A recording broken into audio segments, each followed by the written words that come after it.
እናማት በስመ አብ ወወልድ ወመንፈስ ቅዱስ አሐዱ አምላክ አሜን።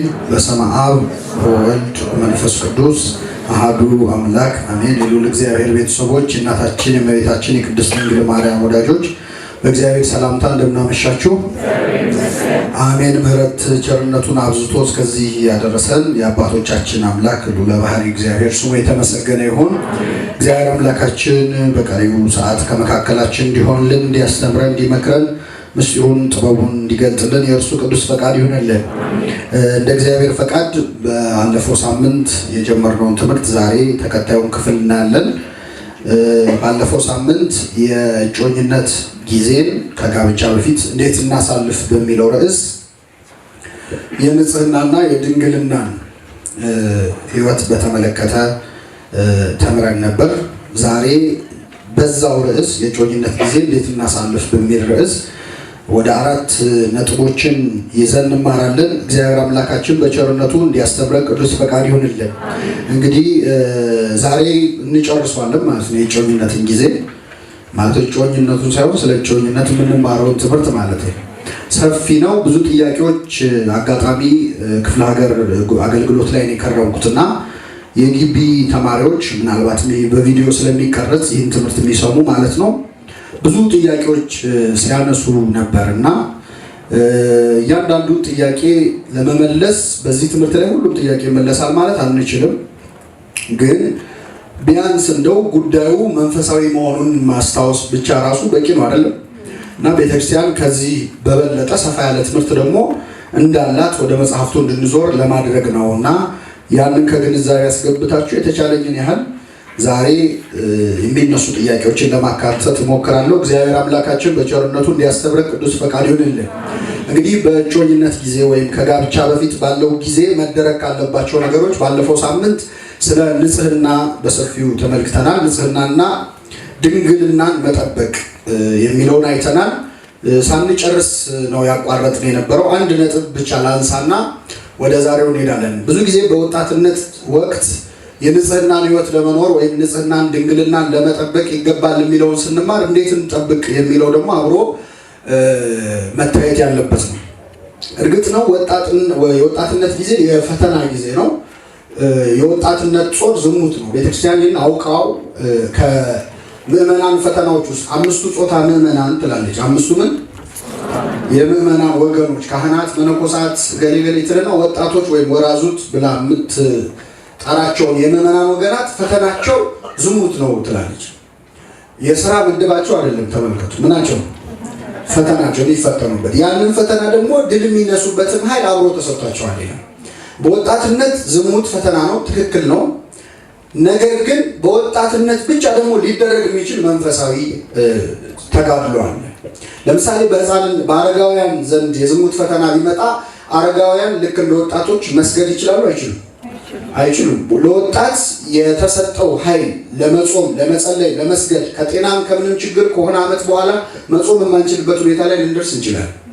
መስገድ የማንችልበት፣ መንፈሳዊ ቦታ ገዳማት መሄድ የማንችልበት ሁኔታዎች የሚያስገድዱን ሁኔታ ሊመጣ ይችላል። ስለዚህ የወጣትነት ጊዜ ምንም እንኳን የፈተና ጊዜ ቢሆንም ፈተናውን ድል የምንነሳበትን ኃይል ደግሞ ማን ሰጥቶናል?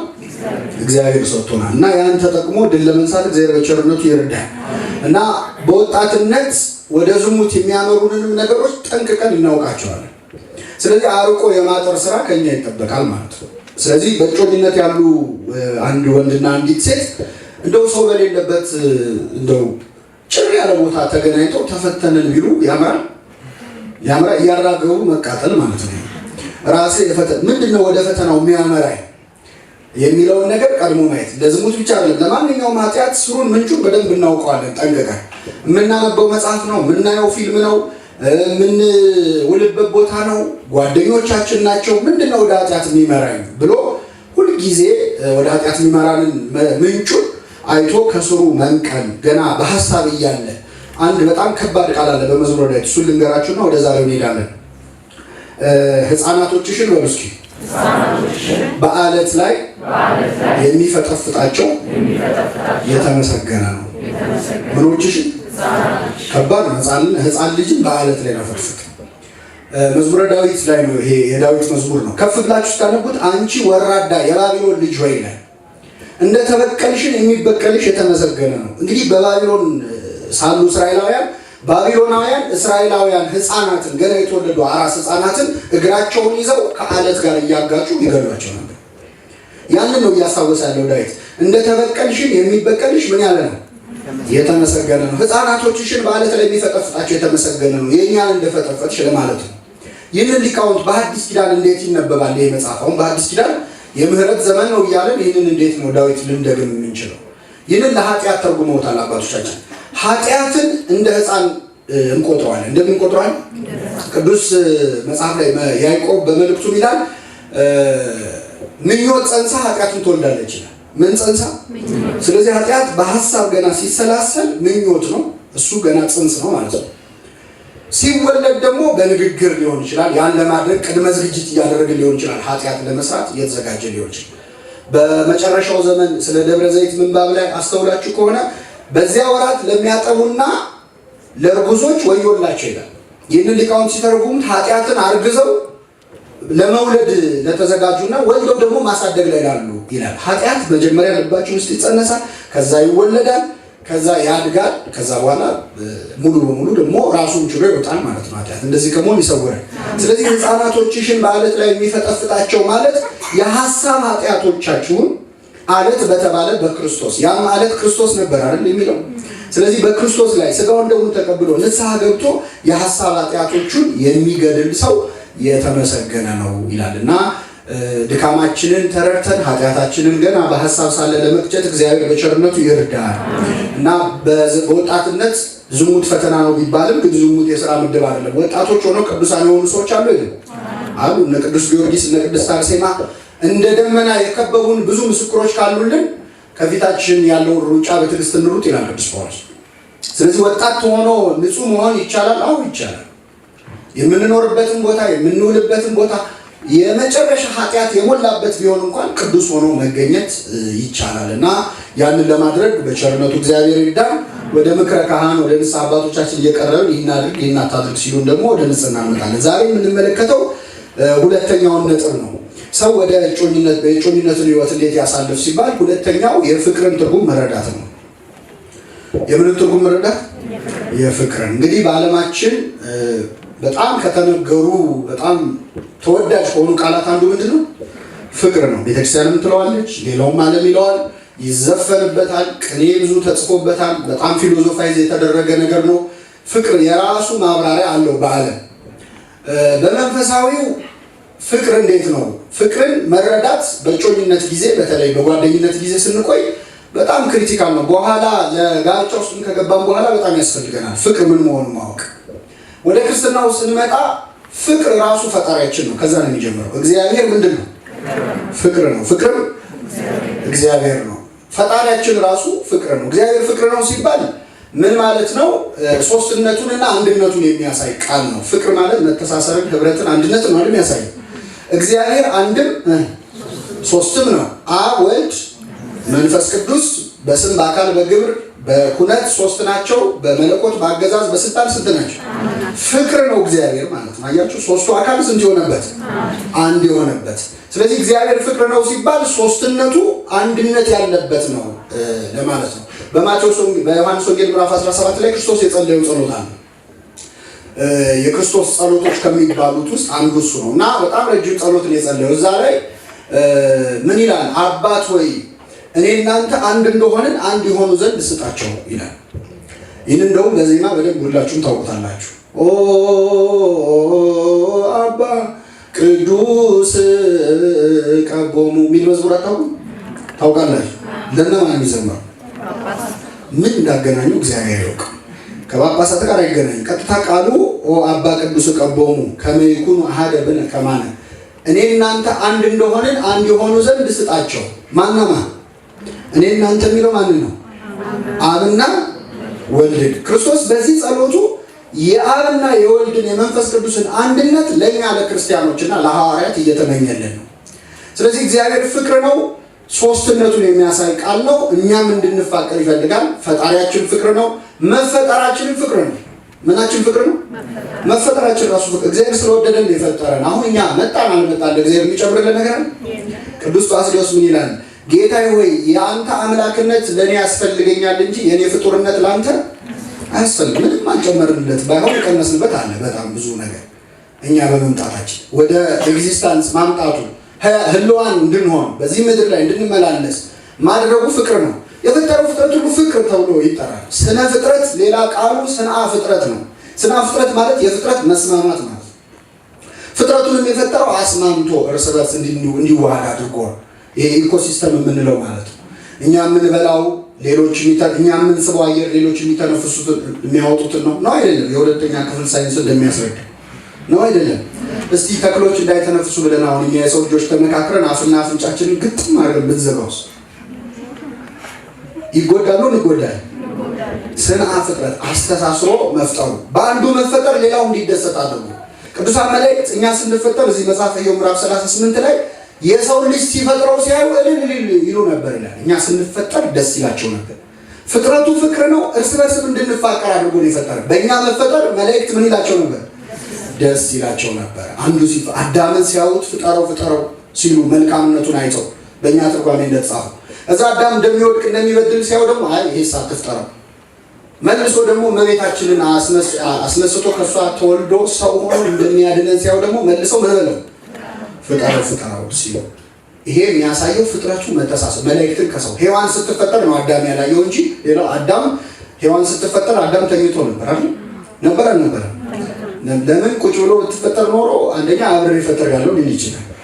እንዲሁም አልተቻለም ማለት ወንድሞቻችን ኮክሬተር ነኝ አብረን እርግጠኛ ነኝ እሷ ስትፈጠር ቢያይ ኖሮ ሁሌ በቃ ያስቀምጣት ሔዋን ትዝ ይለኛል አንቺ ስትፈጠር አፈራቅብዬ እያለ መከራዋን እንዳያሳያት ሴት ልጅና ወንድ ልጅ የተለያዩ የሆኑ ግን በክብር ስንት ናቸው? እኩል ናቸው። አንድ ላይ ያለ ማሳየት እኛ አሁን መተን አይደለም ስለ ሴት ልጅ እኩልነት ምንናገር። ረዳቱ ነው ሲባል ረዳቱ ተባለ እንጂ አገልጋዩ ናት ማለት አይደለም። እስቲ በሉ እግዚአብሔር ረዳቴ ነው። ምን ነው? አገልጋይ ማለት ነው። ስለዚህ ሴት ልጅ ረዳት ናት የሚለው እግዚአብሔር ረዳቴ ነው ከሚለው ምንም አይለይም። እና ስነ ፍጥረቱ ራሱ እግዚአብሔር የፈጠረበት መንገድ ፍቅር ነው። ቤተክርስቲያን በዚህ መጨረሻም ላይ ደግሞ ስናየው እግዚአብሔር የወደቀውን የሰው ልጅ ያዳነው በምንድን ነው? በፍቅር ነው። በፍቅር ፈጠረን፣ መልሶ በፍቅር ደግሞ አዳነን። ከወደቅንበት ኃያል ወልድን ፍቅር ከዙፋኑ ምን አለው? እስከ ሞትም አደረሰው። በፍቅር ነው ያዳነን። ለየት የሚያደርገው እኛ የምንፋቀርበት ፍቅርና እግዚአብሔር እኛን ያፈቀረበት ፍቅር የተለየ። የእሱ ፍቅር ምንም ምክንያት የሌለው ፍቅር ነው። ሰበብ የሌለው ፍቅር አንኮንዲሽናል የምንለው ማለት ነው። ሰው ግን ሰውን የሚወደው በምክንያት ነው አይደለም? እኛ አሁን ሰውን ስንወድ በምክንያት መሆኑን የሚታወቀው ስናፈቅር የምንናገረው፣ ለቅሶ ላይም ስናለቅስ የምንናገረው ይህ በደንብ ያሳያል። ለምሳሌ አንድ ወንድ አንዲትን ሴት አፈቅርሻለሁ፣ ዓይንሽ፣ ፀጉርሽ፣ ልብስሽ፣ ጸባይሽ ማለት ዓይንሽ ባያምር ምን አልልሽም ነበር ጸባይሽ ካለ ጸባይ ባይኖርሽ ኖሮ ምን አልልሽም። ኮንዲሽናል የኛ ፍቅር። ለቅሶ ማየታችሁ ከሆነ ሲለቀስ ወንድሜ፣ መካሬ፣ አልባሼ፣ አጉራሼ ለምንድን የምናለቅስለት? ስላለበሰን፣ ስላጎረሰን፣ ባያጎርሰን፣ ባያለቅሰን እናለቅሳለን። እንባም እኮ ይቸግራል እንላለን እኮ። ስለዚህ የኛ ፍቅር ኮንዲሽናል የሆነ ነገር ስላገኘን ነው። እግዚአብሔር ግን ምን ይላል? አንድያ ልጁን እስኪሰጥ ዓለሙን እንዴት ወዷል? እንዲሁ ያንን ምክንያት መውደድ የሚችል ማብቻ ነው። እኛ የምንወዳቸውን ሁሉ የምንወዳቸው የሆነ ምክንያት አለ። እግዚአብሔር እንዲሁ ይወዳል። ባይሆን እኛ እንዲሁ ግን እንጠላለን። አንጠላም። እኔ ጥሩ እንዲሁ አልወደውም ነው። ለምን? አይ ምንም ምክንያት የለም፣ ግን ሳያት በቃ ደስ አይለኝም የምንለው ሰው አለ።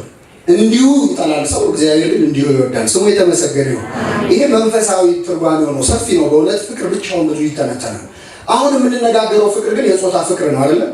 የጾታ ፍቅር በቤተክርስቲያን ትምህርት የለም ማለት አይደለም። አሁን የፍቅር ጉዳይ ቶታሊ ስጋዊ፣ በመሰረቱ ስጋ ነን። ስለዚህ ስጋዊ ነገር ነው የምናወራው።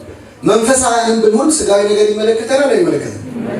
መንፈሳዊ ነን እንጂ መንፈሳዊ ነን እንጂ መንፈስ አይደለም። ስለዚህ ስጋዊ ጉዳይ ቢሆንም እንኳን እንማረዋለን። ግን ፍቅር የሚለው ቃል በሶስቱም አተረጓጎም በመጽሐፍ ቅዱስ ላይ በቤተክርስቲያን መጽሐፍትም ተጽፏል። ግሪካውያኑ ፍቅር የሚለውን ቃል የሚጠሩበት ብዙ ስም አለ። ሶስት ስሞቹን ብቻ ግን ልንገራችሁ። አንደኛው ፊሊያ የሚል ስም ነው። አትጽፉም መሰለኝ። ምን የሚል ስም? ፊሊያ። ሁለተኛ አጋፔ፣ ሶስተኛ ኤሮስ። እነዚህ ሶስት ስያሜዎች ናቸው። መጽሐፍ ቅዱስ ላይ ያሉት ፍቅሮች ሌሎችም አሉ፣ ግን አሁን ለምንፈልገው እነዚህ ሶስቱ በተለይ በጣም ተደጋግመው ይነሳሉ። የመጀመሪያው ምን የሚባል ነው? ፊሊያ ፍቅር ነው። ብዙ ፊሊ ወይም ፊሊያ ብለው የሚጀምሩ ስሞች ለምሳሌ ፊልጶስ የሚል ስም አለ አይደል? ፊልጶስ፣ ቴዎፍሎስ። አሁን ቴዎፍሎስ ቴዎ ጋድ ማለት ነው፣ ቴዎሎጂ እንደምንለው ጋድ። ፊሎስ ፍቅር ማለት ነው። ፊሎዞፊ እንላለን አይደል? ፊሎዞፊ ፊሎ ፍቅር ነው፣ ፊሊያ ፍቅር ነው። ሶፊያ ጥበብ ነው፣ የጥበብ ጥበብ ፍቅር ማለት ነው ፊሎዞፊ ማለት። ስለዚህ ፊሊያ የሚባለው የመጀመሪያው ፍቅር ነው። ይሄ ወንድማዊ ፍቅር ነው፣ እርስ በርስ የምንዋደድበት ወንድማዊ ፍቅር ነው። ሁለተኛ አጋፔ ነው። አጋፔ ደግሞ የክርስቲያኖች ሁሉ ህብረት፣ የክርስቲያኖች ሁሉ ፍቅር ነው።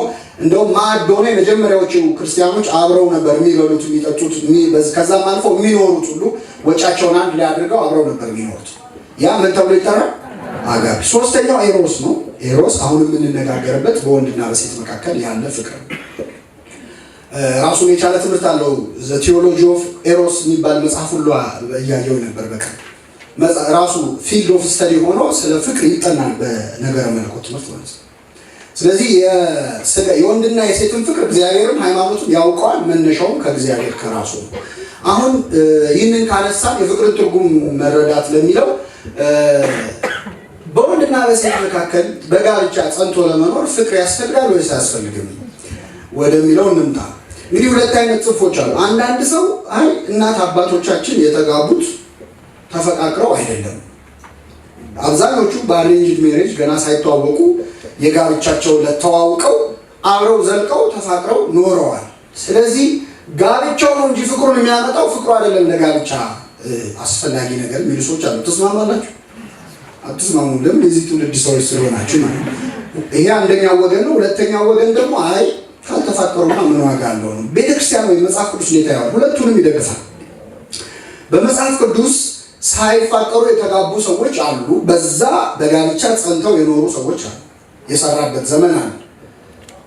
ለምሳሌ ሲን ጥቅስ ይሁት በኦሪት ዘፍጥረት ምዕራፍ 24 ቁጥር 67 ላይ ይላል ይስሐቅም ርብቃን አገባት። ታሪኩን አልመጣበትም።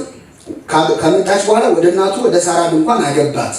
ርብቃንም ወሰዳት፣ ሚስትም ሆነችው፣ ወደዳትም ይላል። ምን ሆነችው?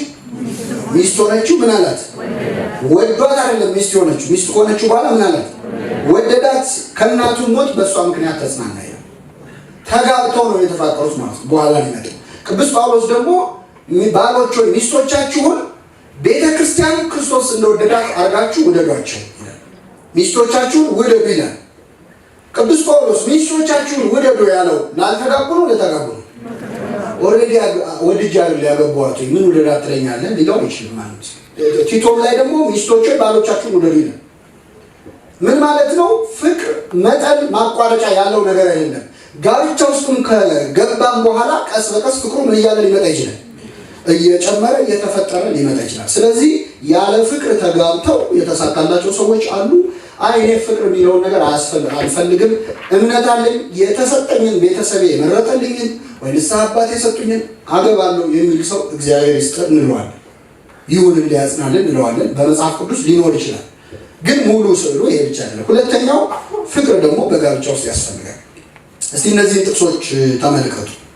ፍቅር በጋብቻ ላይ እንደሚያስፈልግ መጽሐፈ መክብብ ምዕራፍ 9 ቁጥር 9 ላይ እስቲ ከኔ ጋር በሉ። በከንቱ ዘመንህ ከምትወዳት ሚስትህ ጋር ደስ ይበልህ። ከየትኛዋ ሚስትህ? ከምትወዳት ከሚስትህ ጋር ለሚለው ከምትወዳት ሚስትህ ጋር ነው። በከንቱ ዘመን ያለው ይሄ ዘመን ከንቱ በጣም አጭር ጊዜ ነው የምንኖረው። አሁን ሁሉ ትምህርት እኮ ያስፈልገው ለ70 ለ80 ዓመት ያውን ከተሳካልን ከኖርን ነው እንኖራለን። የሚያውቀው ማን ነው? እግዚአብሔር ነው። ግን ከኖርን በቃ እንደምንጋባ አስበን እንዴት ወደ ጋብቻ እንጣለን ማለት ምን አለ ጠቢቡ? በከንቱ ዘመን በዚች አጭር በሆነች ዘመን ከየትኛዋ ሚስት ጋር ደስ ይበል? ከምትወዳት ሚስት ጋር ደስ ይበል ይላል። ፍቅር ያስፈልጋል። ይሄን ከንቱ ዘመን ወደ ጋብቻ ሲገባ ፍቅር ቢኖር የበለጠ ጋብቻውን ያጠነክረዋል። ጋብቻ ራሱ ፈተና ስለሆነ ቢያንስ ቀለል ያደርገዋል ፍቅር መኖር። ዘፍጥረት ምዕራፍ 29 ቁጥር 20 ላይ ደግሞ ያዕቆብ ታውቃላችሁ፣ ከዚህ በፊት በሌላ ትምህርት አንስቼዋለሁ። ያዕቆብ ራሔልን ለማግባት ብሎ ስንት ዓመት ተገዛ? ስንት ዓመት? መጀመሪያ 7 ቀጥሎ 7 በድምሩ 14 ዓመት ተገዛ። እርሷንም ይወዳት ስለነበር በእርሱ ዘንድ እንደ ጥቂት ቀን ሆነለት ይላል። እንደምን ሆነለት? ለእሷ ደግሞ ምን ሲያንሳት ነው ብሎ 14 ዓመቱ ምን ሆነለት? እንደ ጥቂት ዓመት አይደለም ቀን ሆነለት። 14 ዓመት እንግዲህ መከራው እያየ ነው እየለፋ ነው፣ ግን ጥቂት ቀን ሆነለት። ፍቅር ባይኖረው ኖሮ ግን 14 ዓመት ይሆን ነበር። ስለዚህ መከራን ለመቋቋም ፍቅር ያስፈልጋል። ጋብቻ ራሱ የመከራ ህይወት ነው። በአጠቃላይ የዚህ ምድር ህይወት ሁሉ የመከራ ነው፣ ግን ጋብቻ ደግሞ የመከራ ህይወት ነው። ቅዱስ ጳውሎስ አንደኛ ቆሮንቶስ ምዕራፍ 7 ቁጥር 28 ላይ ብታገባ ኃጢአትን አትሰራ ሚልና ነገር ግን እንዲህ በሚያደርጉ ላይ መከራ ይሆንባቸዋል ይላል። ጋብቻ በራሱ ምንኩስናውም ጋብቻው መከራ አለው እና ይህንን መከራ ለመወጣት ቢያንስ ምን ያስፈልጋል? ፍቅር ያስፈልጋል። አትመልሱ። ምን ያስፈልጋል?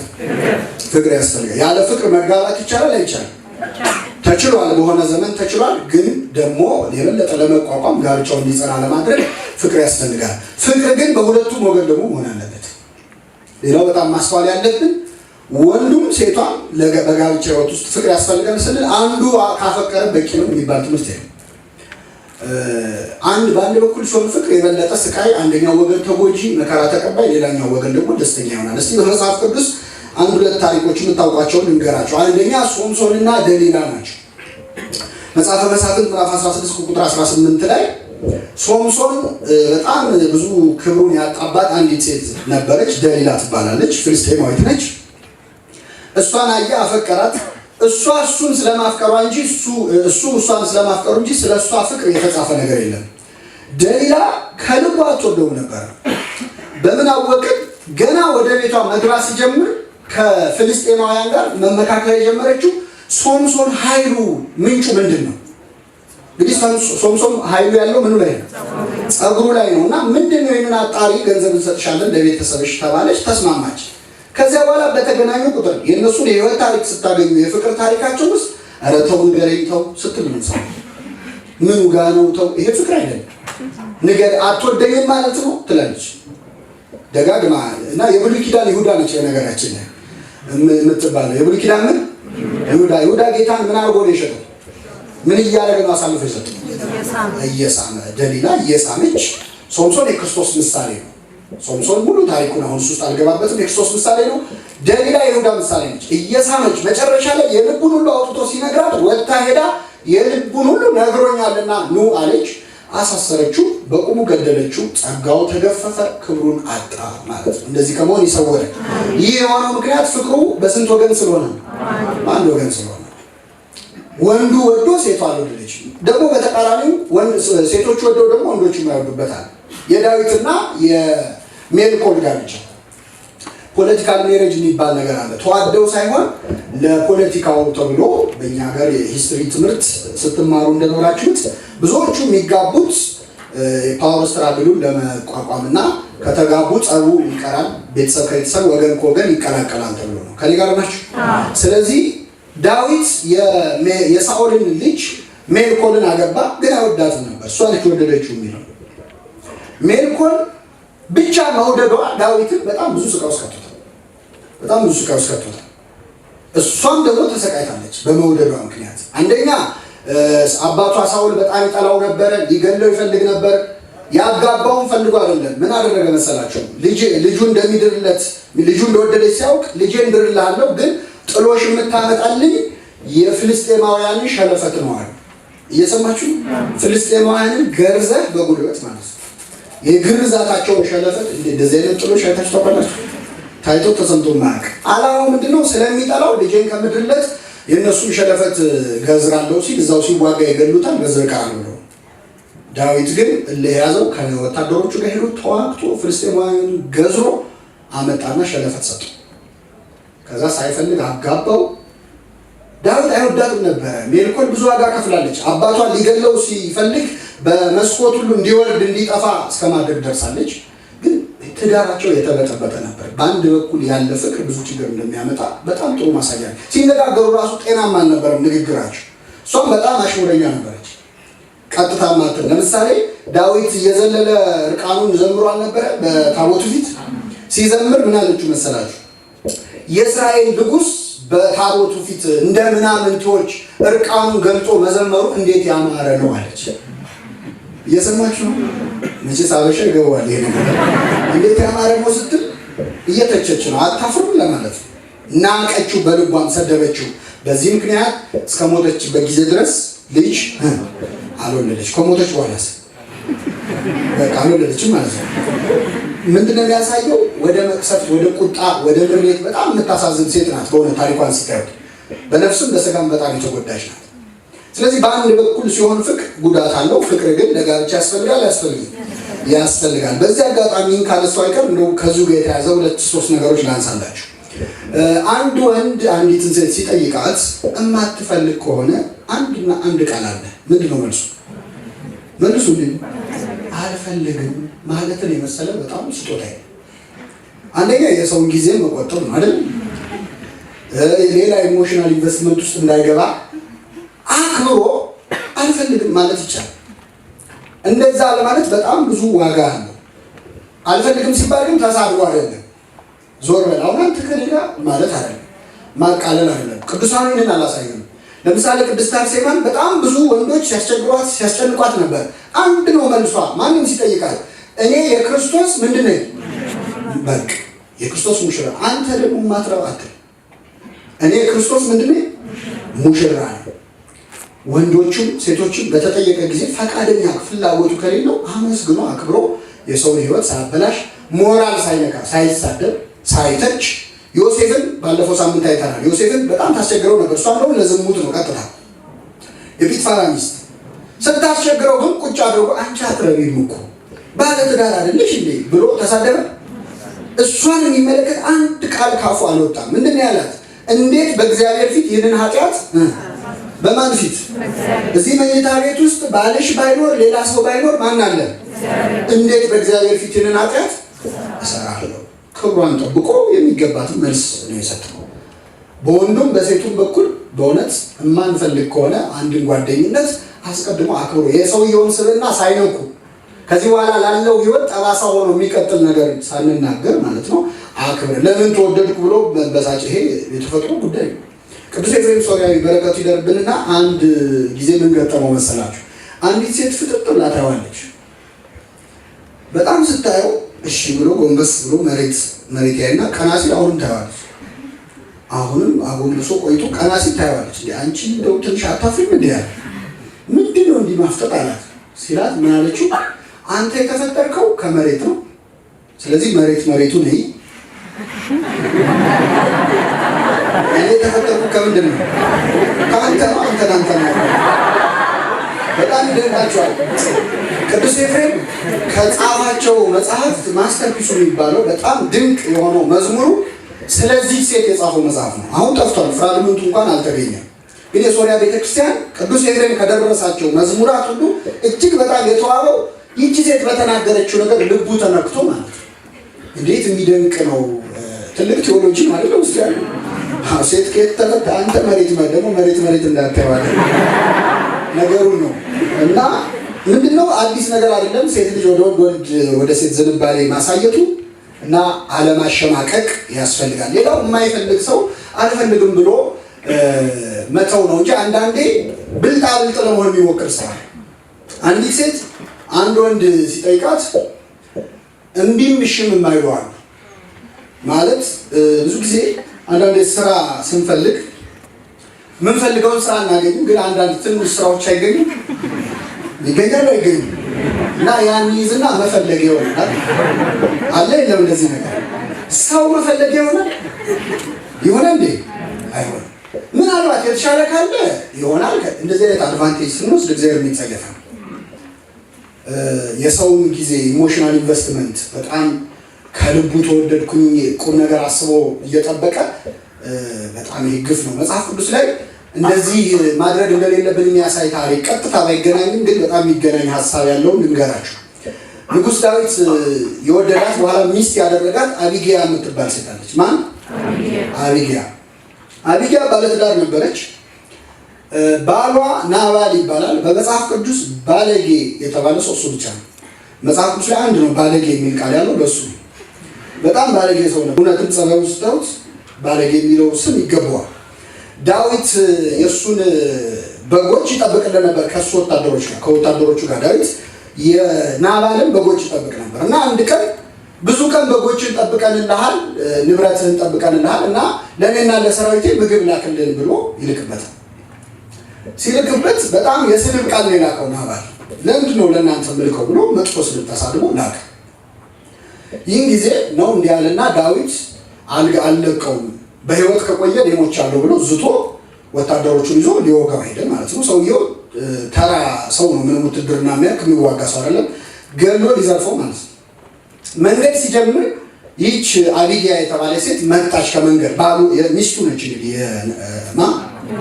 የናባል እና መጣ። እባክህ አስቀይመናል ብላ የምትፈልገው ምግብ ይኸው ብላ ምግቡን አስቀድማ ሰጠችው። ይህ ጊዜ ዳዊት ምን አላት? አይምሮሽ የተመሰገነ ነው። እስኪ በሉ ምንሽ? ዝም ብሎ ለሴት ልጅ አይንሽ፣ አፍንጫሽ፣ ጥርስሽ ብቻ እኮ አይባልም። ምንሽ? አይምሮሽ፣ አስተሳሰብሽ። እሱም ኳሊቲ ነው አይደለም? አዎ ብዙ ጊዜ ዓለም ይህንን አታወድሰው። ዳዊት ግን አይምሮሽ የተመሰገነ ነው። ልክ እኛ ሰላም ለህሊናኪ ለሐሳብሽ ሰላምታ ይገባል እያልን ለእመቤታችን እንደምናመሰግን ክፉ ነገር እንዳላደርግ የከለከለኝ አይምሮሽ ምን ያለ ነው? የተመሰገነ ነው አላት። አመሰገናት። ወዷትም ነበር ዳዊት። ከዚያ በኋላ ዳዊት እንደወደዳት ብታውቅም እስከ መጨረሻው ቆይታ ናባል ሞተ። ባሏ ከሞተ በኋላ የዳዊት ሚስት ሆነች። እዚህ ላይ ማንሳት የፈለኩ ምንድነው? ባሏ ከነስሙ ምንድነው? ባለጌ ነው። እኔ ከዚህ ባለጌ ጋር ምን ጊዜና አስጠፋኝ። ንጉሥ ከወደደኝ ነገ ሊነግስ የሚችል የተቀባ መሆኑን ሁሉም ያውቃል ዳዊት ከልጅነቱ መቀባቱ። ስለዚህ አላጓጓትም። ለትንሽ ጊዜም ቢሆን ታማኝ ሆና አብሯት ላለው ባሏ ታምናለች። በጋብቻ ያለ መታመንም ቢያሳይም ግን በአጠቃላይ ብልጣብልጥ ለመሆን መሞከርን ማን ይጸየፈዋል?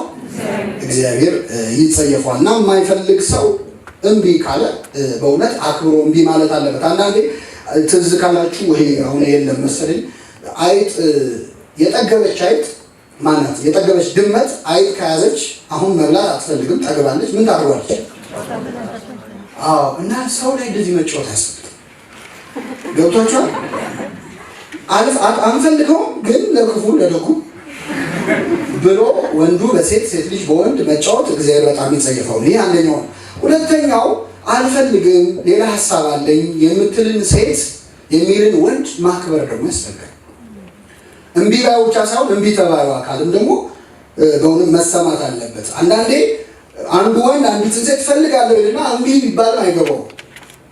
በግድ ይዞ እስከ መጨረሻ እንደውም እስከ መግደል የደረሱ ሰዎች አሉ። የኔ ካልሆንሽ የማንም አትሆኝም። አሲድ ተደፋባቸው እሳት ውስጥ ገቡ ምናምን እንደዚህ አይነት ዜና አታስታውሱ? አዎ በቃ የኔ ካልሆንሽ። ይሄ ግን ፍቅር አይደለም። ፍቅር እኔ ብቻዬን ይድላኝ አይደለም ይላል። የኔ ካልሆንሽ በቃ መኖር አትችይም ብሎ ጭካኔ በጣም ተገቢ አይደለም። የጲጥፋራ ሚስት አሁን ዮሴፍ እንደዛ ነው ያደረገችው። ከኔ ጋር ማትተኛ ከሆነ የት ግባ ብላ ነው የላከችው እስር ቤት። ከወደደችው ተሳስረውም ነበር። እውነተኛ ፍቅር አያሳስርም። እኔ ከኔ ጋር ባይሆንም ቢያንስ እሱ ደህና ይሆንለት። የሳራና አብርሃምን ፍቅር አስታውሱ። ሳራ 90 ዓመቷ ድረስ አልወለደችም። አይ በቃ እኔ ባልወልድም እሱ ሳይወልድ ከሚቀር ብላ ከማን እንዲወልድ ጠየቀች። በጣም በሆነ መጨረሻ ላይ ያለው ታሪክና ሌላው ዝርዝሩን አሁን ስለ ጋብቻ የምንማረው ግን ቢያንስ ከኔ ጋር ባይሆን ከሌላው ሰው ጋር ይሁን ደስ ይበለው ብላ አይኗ ያየ ለገረዷ አሳልፋ እስከመስጠት ደረሰች። ይህ ነው የፍቅር ትርጉሙ ይሄ ነው። እና በጣም በብዙ ቅዱሳን ሕይወት ውስጥ አንዱ አንዱን ወዶ በጣም በመወደዳቸው የተሰቃዩ በጣም ሰዎች ቅድስት ዮስቲና የምትባል ቅድስት አለች። መስከረም 1 ላይ ታገኙታላችሁ። አይቆይ አንድ አገረ ገዢ ወዷት መውጫ መግቢያ ሳጥቷት መጨረሻ በሳት እስከ ማቃጠል አስደረሰ። ፍቅር እንዴት ነው ሰው በሳት እስከ ማቃጠል የሚያደርስ? ወንዶችም ደግሞ ተወደው ተፈልገው ተመረው አይን እስከ ማውጣት የደረሷል። ቅዱስ ስምዖን ታውቃላችሁ ታሪኩን። ጫማ ሰፊ ወደድኩ ብላ ስትመላለስ በጣም ስታስጨንቀው ምን ነው የምትወጂው አላት። አይኑን አውጥቶ ሰጠ። እስከዚህ አባ ማርቲያኖስ ደግሞ በገዳም ሳለ መታ ፈቃዴን ካልፈጸምክልኝ ብላ አንዲት ሴት አስጨነቀችው። እንዴ አላት። አልሰማ ስትል እግሩን አንስቶ እሳት ላይ ነው የጫነው። እግሩ ሲነድ ደነገጠች። በዚህ ላይ ተኛ አላት። እግሩ እየነደደ ነው ቁስል ነው። በጣም ደነገጠች። ምን ሆነ ነው እንዲህ የምታደርገው? አንቺ ይህንን እሳት ትፈሪያለሽ፣ የሲኦልን እሳት ምን ላደርገው ነው ማለት ነው። በዚህ ልቧ ተመልሶ እሷም ወደ ንስሐ ሕይወት ወደ ምንኩስናው ተመልሳለች። በረከቱ ይደረብን። ስለዚህ ይሄ ብላክሜል ማድረግ እንዲህ የኔ ካልሆንሽ ሕይወትሽን ነው የማበላሸው፣ እንደዚህ ነው የማደርገው ማለት ይሄ ፍቅርን ትርጉም አለመረዳት ነው። ግን አንድ መረሳት የሌለበት ነጥብ አንድ ወንድ አንዲት ሴት አትፈልገውም ማለት ያ ሰው የማይፈልግ ነው ማለት ነው አይደለም። አንዲት ሴት አንድ ወንድ አንዲት ሴት አልፈለገችውም ማለት እሱ ጋር ያለው ፍቅር ለዚህ ሴት የማይገባ ነው ማለት ነው። አታባክ ነው አጉል ቦታ ማለት ነው። የተሰጠን የፍቅር ጸጋ ለሚገባው ሰው አድርገው። እሺ ብላ በአንድ በኩል የሆነ ፍቅር ውስጥ ገብተህ የነ ሜልኮልንና የዳዊትን ጋብቻ አይነት ህይወት መኖር ትፈልጋለህ? የሶምሶንና የደሊላን በኋላ ክብርን ከምታጣ፣ ጸጋህን ከሚያስገፍፍ፣ ጸጉርን ከሚያስላጭ፣ ኃይልን ከሚያሳጣ እምቢ መባል ይሻላል ይሻላል ብሎ በዚያ አንግል ማየት ማለት ነው። እንዳታባክን ጊዜ እንዳታባክን እያደረገች ነው። አመስግነህ ተለያት ማለት ነው። ከዚያ ውጭ አንተን የሚመስል አንቺን የሚመስል ሰው እዚህ ምድር ላይ ያለ አለ? አንድ ገሌን የፈጠረው እኔን የሚመስል ሰው የምትፈልጉ መመሳሰል አይደለም ያልኩት። ኤግዛክትሊ እኛን የሚመስል ሰው አለ? የለም። የእግዚአብሔር ማስተርፒሶች ነን። በቃ አንተን የሚመስል ሰው አልፈጠረም አይፈጠርም። ስለዚህ አንድ በግ ፍለጋ ወጣ ይላል አይደል? የማቴዎስ ወንጌል የሉቃስ 15 ላይ ስንት በግ? አሁን ሌሊቱን ሌላ በግ ተወልዶ ሊያድር ይችላል አይችልም? ግን ተመልሶ ያ በግ ይወለዳል? አይደገምም። አንደገምም። አንቺን የሚመስል ሰው የለም ምድር ላይ። እኔ ይሄን ማወቅ ክብራችንን ማወቅ ዋጋችን ደግሞ በደም የተገዛ ነው። በከበረ ደግሞ በበግ በፍየል ደም አይደለም። በማን ደም? በክርስቶስ ደም የተገዛው ነኝ፣ የከበርኩ ነኝ። ስለዚህ ከእሷ ጋር ባልሆን ከሌላው ጋር መሆን እችላለሁ ብሎ በዚህ አይን ማየት ያስፈልጋል። ይህን ለማስተዋል እግዚአብሔር በቸርነቱ ይረዳሃል። ስለዚህ የፍቅርን ትርጉም መለየት ውስጥ በሁለቱም ወገን ፍቅር መሆን አለበት። አንድ ነጥብ ላንሳና ወደ ሁለተኛው እመጣለሁ። የፍቅር ትርጉም ሲባል እንግዲህ እንደየ ደግሞ ግንዛቤያችን ይለያያል። ገሌ ይወደኛል፣ ገሌ ትወደኛለች ለሚል ሰው ፍቅር ለአንተ ምንድን ነው ተብሎ የሚጠየቅ እዚህ ቤት ያለው ሰው በሙሉ የእያንዳንዱ ዴፊኒሽን የተለያየ። በዚህ ምክንያት በትርጉም መለያየት ምክንያት እንጨቃጨቃለን። አንዲት ሴት ይወደኛል ስትል ምን ማለትሽ ነው ስትባል አይ እሱ ይረዳኛል ትላለች። እየሰማችሁ ነው? ምን ይለኛል?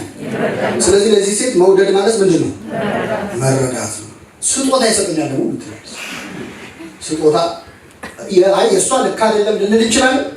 የየሰው ቋንቋው ለእሱ ፍቅር የሚለው ይሄንን ሊሆን ይችላል። ስጦታ ይሰጠኛል የሚል ሊኖር ይችላል። መውደዱን ደጋግሞ ይነግረኛል ደግሞ አለ። ሴት ልጅ በጆሮዋ ነው ፍቅር የሚገባው ምናምን ይባላል። ሁሉም ላይ ላይሰራ ይችላል።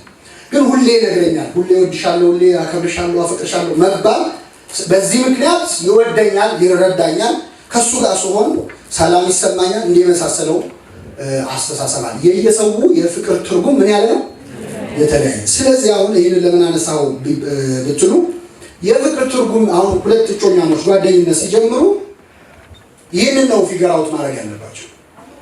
እሷ መፈቀር የምትለው አሁን እሱ ለምሳሌ ብዙ ጊዜ እኛ የምንሰጠው ቀላል ምሳሌ ልስጣቸው። አሳ የሚያጠምድ ሰው ለአሳው ምንድን ነው የሚሰጠው? አሳ ሲያጠምድ ምንድን ነው የሚሰጠው? ትል አይደለ? ሰውየው ትል ይበላል አይበላም? መልሱ እንጂ ትል ይበላል? ትል የሚበላው ማን ነው? አሳው ነው። አይ እኔ ትል ከምሰጠው እንጀራ ወጥ አድርጌ በደንብ ብሎ ማጥመድ ይችላል አይችል። ስለዚህ የሚሰጠው እሱ የሚበላውን ሳይሆን ማን የሚበላው? አሳው የሚበላው። ይሄ አሳ ማጥመድ አሳ አድርጋችሁ ከዚህ በኋላ እንዳታብራሩ ጉዳዩ። ግን ምን ለማለት ፈልጌ ነው፣ ወንዱ ለሴቷ ሴቷ ለወንዱ ፍቅር አሳየው ብሎ የሚያሳየው ነገር ብዙ ጊዜ እሱ የሚፈልገው ነው። እሱ የሚፈልገው ነው። አበባ የምትወድ ከሆነች ለእሷ ፍቅር ማለት አበባ መስጠት ስለሆነ ሁሌ ለእሱ አበባ ልሰጠው ትችላለች። ለእሱ ደግሞ መነገር፣ ለእሷ ደግሞ መነገር ሊሆን ይችላል። እወድሃለሁ መባል ሊሆን ይችላል። ሁልጊዜ እጮኝነት ላይ ክርክር፣ ጭቅጭቆች የሚፈጠሩት የፍቅርን ትርጉም ማወቅ፣ በተለይ ደግሞ የዛ ሰው የፍቅር ትርጉም ምንድን ነው? እሱ ምን ሳደርግለት ነው የሚወደው? ምን ሳደርግላት? ሌላ ሰው ሄደህ መጠየቅ የለብህም። በኋላ አነሳዋል። ሴቶች ምን ይወዳሉ ብሎ ነገር የለም። ወንዶች ምን ይወዳሉ ብሎ ነው። አጠገብ ያለው ሰው ስንት ሰው ነው? እሷ ምንድነው የምትወደው? እሱ ምንድነው የሚወደው የሚለውን መለየት ያስፈልጋል። ይሄ መጀመሪያው ነጥብ ነው። ወደ ሁለተኛው ልምጣላችሁ። ሁለተኛው ከእጮኝነቱ ምን እጠብቃለሁ ብሎ መጠየቅ ያስፈልጋል። አንድ ወንድ አንድ ወጣት ወደ እጮኝነት ህይወት ሲመጣ ከዚህ ህይወት ምንድነው የምጠብቀው? ምን ፈልጌ ነው የገባሁት? ቅድም ካልነው ጋር ትንሽ ይያዛል፣ ግን ሰፋ አድርጌ ልንገራችሁ። ምን ፈልጌ ነው ጓደኛ ያዝኩት? ፍቅር ፈልጌ ኮመን መልስ ነው፣ ሁሉም ሰው ሊለው የሚችል ነው። ብቸኝነትን ደግሞ ለመፈወስ ብሎ ይገባል። ከብቸኝነት ለመገላገል የብቸኝነት ስሜት በጣም ስላለበት ለመውለድ በጋብቻ ለመኖር ብቻ ዓላማዬ የልጅ እናት የልጅ አባት መሆን ነው ብሎ ወደዚህ ህይወት ሊገባ ይችላል። ከዝሙት ለመላቀቅ በዝሙት ከመፈተን ከመንገላታት በኃጢአት ከመውደቅ በአንድ መወሰን ፈልጋለሁ ብሎ ወደዚህ ህይወት ሊገባ ይችላል። የቤተሰብ ግፊት ቤተሰቦች ለአንቺ በቃ ቆመሽ ቀረሽ ቆመ ቀረ እንዳይሉ፣ ጓደኛ የለም የለሽም እንዳይሉ፣ ጓደኞቻችን ሁሉ ጓደኛ ኖሯቸው የለኝም እንዳንባል፣ የላትም የለውም እንዳንባል፣ ወይ ሚዲያው የሚያወራው ነገር የምንሰማው ነገር ሁሉ ግፊት ሆኖብን ከዛ ለመገላገል ልንገባ እንችላለን። ለአጽድቆ ርዕስ ወይም ደግሞ ቫሊዴሽን፣ አንዳንዴ እኔ ከሰው የተለየው ነኝ አስተሳሰቤ ምንም ከሰው አይገጥምም የሚል ጭንቀት ያለበት ሰው ጓደኛ ሲይዝ ለካ እኔንም የሚወድ የኔንም ሀሳብ የሚገባው ሰው አለ ለካ ብሎ ራሱን ልክ መሆኑን ገብቷችኋል ብለው ነገር ልክነት ቫሊዴሽን እንፈልጋለን። ልክ ነህ መባል በተለያየ ምክንያት ወደዚህ ህይወት እንገባለን። ከገባን በኋላ እንዴት ነው የሚለው ነው አይደል አሁን እያየን ያለ ነው። ሰው ፍቅር ፈልጎ ገብቶ ብቸኝነትን ለመፈወስ ገብቶ የሆነ ነገር ፈልጎ በቃ እዚህ ህይወት ውስጥ ገባ ይሄን ነገርን አገኛለሁ ይሄን ነገር እገላገላለሁ ብሎ ገብቶ ከገባ በኋላ እዛ ጓደኝነት ውስጥ ያንን ነገር ሲያጣው ብዙ ችግር ይፈጠራል። መጀመሪያ ይሄ ሃኒሙን ስቴጅ ይባላል። ሃኒሙን ስቴጅ ማለት እንግዲህ መጀመሪያ የተዋደዱ ሰሞን ማለት ነው። እየሰማችሁ ነው? ሃኒሙን ስቴጅ ማለት ስጋሽ ከስጋዬ አጥንትሽ ከአጥንቴ ነው አላለም አዳም ገና እንዳያት እሱ ሃኒሙን ስቴጅ ነው። ሃኒሙን ስቴጅ ሲያልፍ ደግሞ ረዳቱን ብለ የሰጠኝ ሴት ከዛፉ ሰጠችኝና ምን አለ በላው። እሱ ከፖስት ሃኒሙን ስቴጅ ይባላል። መጀመሪያ ላይ ምንም የዛ የወደድነው ሰው ጉድለቱ አይታየም፣ ምንም አይታየም። ጥፋቱ ሁሉ ጥሩ ነገር ነው የሚመስለው እና ምንም ክፉ ያ ሰው ምንም በቃ እኔ ከወደድኩት ምንም ሊሳሳት አይችልም። ከወደድኳት አትሳሳት። እሷ ላይ የሆነ አስተያየት የሚሰጥ ሰው ራሱ ምቀኛ ነው። ምን አገባ ብሎ መጣላት፣ ቤተሰብ ሊሆን ይችላል፣ ጓደኛ ሊሆን ይችላል። ይሄ ነገር እሱ አሁን እዚህ ላይ አናነሳው፣ ግን ሌሎችም ሰዎች አንሰማም። ያ ሰው ምንም ሊሳሳት እሷ ልትሳሳት አትችልም የሚል ፍጹም ፍቅር ልክ ያዕቆብ ራሔልን አይቶ ድንጋይ እንዳነሳው ማለት ብዙ 20 ምናምን ሰው የሚያነሳው ድንጋይ ብቻውን አንስቷል። እሷ ላይ ወዷት ማለት ነው። በዛ ስቴጅ ላይ ያለ በጣም ፍቅር ውስጥ ያለ ሰው ያንን መረዳት አይችልም። ቃና ዘገሊላ ሰርግ ቤት መጀመሪያ ሰርጉ ላይ ወይን ነበር አልነበረም? ነበር አልነበረም? ሃኒሙን ስቴጅ ማለት ነው። ከዛ ቆይቶ ወይኑ ምን አለ አለቀ። ቁልምጫው የሚያልቅበት ጊዜ አለ፣ ፍቅሩ የሚያልቅበት ጊዜ አለ። ማርፈድ ቀርቶ ለምን በቃ ባትመጪም ችግር የለውም አይነት ፍቅር አለ። አንድ ወንድማችን በጣም ጎበዝ ገጣሚ ባትመጪም ቅጠሪኝ ብሎ ገጥሟል። የሰማችሁ ባትመጪም ቅጠሪኝ ለምን የቀጠርሽኝ ቦታ አጥሩ ላይ ከአጥሩ ከግንቡ ጋር ፍቅር ስለያዘኝ ባትመጪም ምን በይ በኋላ ግን 5 ደቂቃ ላይ ታረፍጃለሽ እና ይሄኛው ስቴጅ ሲያልፍ ማለት ነው። የዛኔ ግን እውነተኛ አሁን ይሄን ለምን አስነሳኝ የምንፈልገውን ነገር ወደ ማሰብ እንመጣለን። ከፍቅሩ እፍ ማለት የሚለው ምንድነው? 3 ጉልቻ ይባላል አይደል? ስንት ጉልቻ? ምንድነው 3 ጉልቻ? ትዳር ነው። ግን 3 ጉልቻ ምንድነው? ቤታችን 3 ጉልቻ ምንድነው የምናደርግበት? ምጣድ አይደል? እፍ መባል የለበት። ስለዚህ እፍ ማለት መፋቀር መዋደድ፣ ያን 3 ጉልቻ እፍ ማለት ፍቅሩን ማባባስ ማለት ነው። ከዛኛው ስቴጅ ሲወጣ ግን የምንፈልገውን ነገር መጠየቅ እንጀምራለን። በጣም ተፋቅሮ የከረሙ ሰዎች አንቺ እስከዛሬ እንዲያርገሽ ታውቂያለሽ እንዲያደርገ አሁን ነቃ ማለት ነው። ገብቷችኋል አይደል? አዎ። ከዛኛው ከፋንታሲው ከፍዘቱ ወጣና አሁን አክቲቭ ኮንሺየስ ሆነ ማለት ነው። ስለዚህ እንደዚህ አድርገህልኝ ታውቃለህ፣ እንደዚህ እኔ ብቻ አይደለም እስከዛሬ የማደርገው ብሎ ማዘን እና መጠየቅ ይጀምራል። ጥሩ ነው፣ ምንም ክፋት የለውም። ሌላው የማናውቃቸውን ፍላጎቶች አሉ ውስጣችን። ልጅ ሆነ ይሄን በደንብ አልገባበት፣ ምናልባት ስለ ልጅ አስተዳደግ ከተማረ እናነሳዋለን ወደ በኋላ። በልጅነታችን የደረሰብን ወይ የደረሰልን ጥሩ መጥፎም ነገር አለ የለም አለ። ያ ተመልሶ ይመጣል። ትልቅ ሆነ ወደድንም ጠላንም ይሄ ያለ ነገር ዞሮ ሂሳቡን ያወራረዳል። ልጅነታችን የምንኖረው በልጅነት ያጣነውን ነው ስናድግ ለማግኘት የምንፈልገው። ወይ ያገኘነውን ነገር ነው ለሌሎች የምንሰጠው። ሁላችንም የልጅነቶቻችን የሆነ ውጤት አለ። ግን ያንን አውቆ አሁን ሳይካትሪስት ጋር ብትሄዱ ሳይካትሪስት ቅባ ቅዱስ አይቀባህም ወይ የሆነ ተአምር አይሰጥም። እስቲ ስለ ልጅነት አውራ ነው ይሏል። ተመለስ ወደዛ ሲመለስ ክፉንም መጥፎንም ነገር አስታውሶ ራሱን መፈወስ እንዲችል ነው። በመንፈሳዊ ደግሞ የሚፈውሰን ማን ነው? ከዛ የልጅነቴን መተላለፍ አትቁጠርብኝ ይላል። ክፉንም መጥፎንም ነገር እግዚአብሔር ማስወገድ ይችላል አይችልም? እና በእጮኝነት ጊዜ የምንፈልጋቸው ፍላጎቶች ብዙ አሉ። ቅድም ያልናቸው ፍቅር ፈልገን ገብተን ሊሆን ይችላል፣ እንደዚህ ገብተን ሊሆን ይችላል። ከዛ ውጭ ግን የማናውቀው ደግሞ ፍላጎት አለ። ያንን ሰው መከራውን ግን እናሳየዋለን በልጅነታችን ባየነው ነገር። ምን እንደው ይሄ ግን የሚፈታው ቁጭ ብሎ ምን በማድረግ ነው? ግልጽ ሆኖ በመነጋገር ነው። እሷን ምን እንደምትፈልግ እሱም እንደሚፈልግ ሳይነገረው ሰው ማወቅ ይችላል አይችልም? አሁን ትልቁ አደጋ ምን መሰላችሁ? በተለይ መጽሐፍት አሉ ሴቶች እንዲህ ናቸው የሚሉ መጽሐፎች። ያን ያጠናና መከራዋን ነው የሚያሳያት። እንደዚህ ብሎ ነገር የለም። ሴቶች እንደዚህ ናት፣ ይሄን ይወዳሉ፣ ይሄን ይጠላሉ ማለት ይቻላል አይቻልም? ማን ማወቅ ይችላል? ራሷም አታውቀው። ሰው ራሱ ማወቅ ይችላል? የምንፈልገው ነገር ዛሬ የምንወደው ሌላ፣ ነገ የምንወደው ሌላ ይገለባበጣል። ስለናችን ሌላ ሰውን እንደዚህ በአንድ አረፍተ ነገር ዲፋይን ማድረግ አትችልም። በጣም ኮምፕሌክስ የሆነ ሰው ፍጡር ነው ሰው።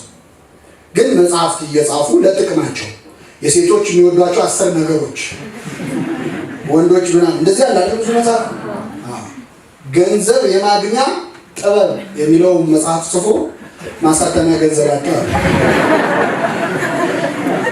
ጥበቡ ምንድን ነው? ለምንድን ነው ያነሳው? እነዛ ሰዎች 10 ሴቶችን የማማለያ ወይ ከሴት ጋር የመኖር የጮኝነት ጥበብ ብለው ይጻፉ እንጂ ህይወታቸው የተመሰቃቀለ ሊሆን ይችላል። አይችልም?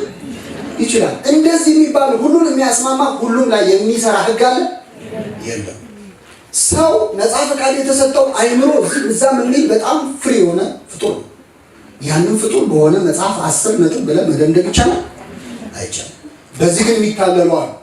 ልቦለድ ላይ ያነበቡ ከሆነ ያንን የሚመስል ካራክተር ጠብቃ ትሄዳለች ወይ ጠብቆ ይሄዳል። ከዛ ይቀያየርባታል።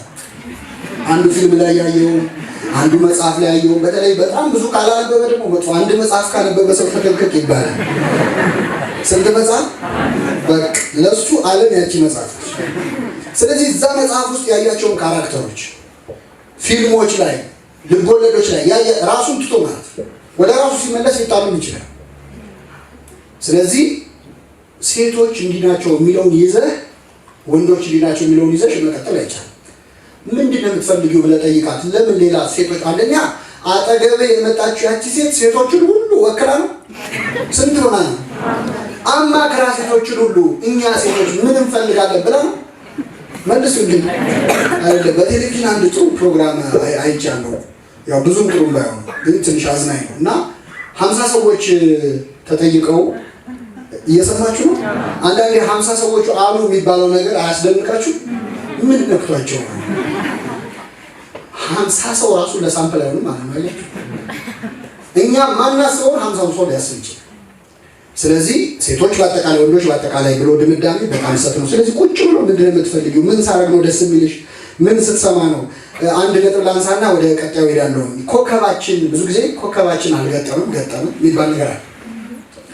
ብዙ ጮኝነቶች ጓደኝነቶች የሚበጠበጡት ይሄ አስትሮሎጂ የሚያነቡ መጽሐፎች በጣም ብዙ አሉ እና እዛ ላይ በዚህ ቀን የተወለደች ሴት በዚህ ቀን የተወለዱ ወንዶች ጸባያቸው እንደዚህ ነው የሚባል ነገር አለ አይደል? ስለምን እንደማወራ ግልጽ ነው። እና ያንን ይዘው በቃ ጄሚኒዎች እና ቪርጎዎች እና እያሉ ያን ሰውዬ መጠየቅ ምንድነው የምትፈልገው መባባል ሲገባ ደምድመው በተወለድክበት ቀን ነው ሄዳ የተወለድክበት ቀን ሄዳ አይታ ያን ዘመናዊ ጠንቋይ ያለውን አይቶ አብሮ መግባባት ይቻላል። በቤተክርስቲያን ትምህርት በነገራችን ላይ ኮከብ የሚባል ነገር የለም። ከዋክብት አሉ፣ ግን የአንተ የሚባል ኮከብ የለም። በአንድ ቀን ተወልዶ የተለያየ ጸባይ ያለበት። ለዚህ በጣም ጥሩ ምሳሌ ያዕቆብና ኤሳው ናቸው። ያዕቆብና ኤሳው ምንድን ናቸው? ሲወለዱ አንድ አይነት ናቸው? ጥቁርና ነጭ ናቸው። አንድ ቀን የተወለዱት። እግዚአብሔር ያዕቆብን ወደድኩ ኤሳውን ጠላው ሲል ድረስ። ኤሳው በጣም ክፉ ነበር፣ ያዕቆብ ደግሞ በጣም ቅን ነበር። ግን የተወለዱት በስንት ቀን ነው? ኮከባቸው ስንት ነው? አንድ ነው። እኛ ኮከብ ይወስናል ብለን አናምንም። ኮከብ የሰውን ዕጣ እንደማይወስን ክርስቶስ ሲወለድም ማሳየን። ሲወለድ ሰብአ ሰገልን መርቶ ያሳያቸው ምንድን ነው? አምላክን አይደለሁም እኔ ስለ ሰው ዕጣ ፈንታ የማውቀው ነገር የለም፣ አምላክ ይኸው እሱ ነው የተወለደው ብሎ መርቶ ወስዶ አሳየን። አምላክ የከዋክብት አምላክ የፍጡራን ሁሉ አምላክ ማን ነው? እግዚአብሔር ነው። ስለዚህ ኮከባችን አልገጠመም፣ እንደዚህ አልተስማማንም የሚል ድምዳሜ ስህተት ነው።